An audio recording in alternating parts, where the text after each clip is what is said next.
طارق علی صاحب وہ جناب اس واردات میں ملوث ہیں. انہوں نے ان خاتون کا بیگ جو ہے چرایا ہے، اور چرانے کے بعد جو ڈومیسٹک باہر جانے کا ڈومیسٹک ارائیول، مطلب جب ڈومیسٹک جن لوگوں نے ٹریول کرنا، جو لوگ اندر آ رہے ہیں اپنی بورڈنگ شورڈنگ کرنے کے لیے، اس گیٹ سے باہر جانے کی کوشش کرتے ہوئے جناب یہ پکڑے جاتے ہیں اور بیگ کے ساتھ پکڑے جاتے ہیں.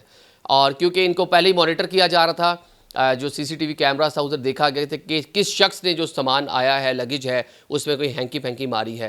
تو وہ فوٹیجز جو ہے وہ پوری دیکھی گئی. تو اس ٹائم پیریڈ میں صاحب جو ہیں یہ بالکل باہر جانے کے نزدیک پہنچ چکے تھے، لیکن غلط رستے سے باہر جا رہے تھے. یہ بھی بڑا کہہ لیں کہ چکمہ دے کر جانے کی کوشش کر رہے تھے. سیدھے رستے سے جاتے جہاں سارے جا رہے ہیں. اب ہر بندہ جب سی سی ٹی وی فوٹیج دیکھے گا تو دیکھے گا یار دیکھیں باہر جانے والے رستے کے جو کیمراز لگے ہوئے ہیں ان کو پردہ سرچ کریں، دیکھیں کہ کون کون بندہ باہر گیا ہے، بیگ چیک کریں. لیکن یہ صاحب جب الٹے رستے سے جہاں سے لوگ اندر آ رہے تھے یہ وہاں سے باہر جانے لگے. تو وہاں پہ جو سیکورٹی فورس کے لوگ کھڑے ہوئے تھے انہوں نے جناب ان کو روکا.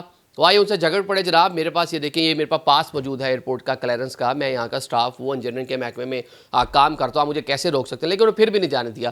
تو اسی ٹائم پیریڈ میں جناب یہ ہاتھا پائی جھگڑا جاری تھا. وہاں پہ ایک دوسرے کے آمنے سامنے یہ کہہ کے ڈٹ کے کھڑے ہوئے تھے. تو ان کو آ کے وہاں سے اریسٹ کیا جاتا ہے. اے ایس ایف پہنچتی ہے، ان کو وہاں سے آ کے گرفتار کر لیتی ہے.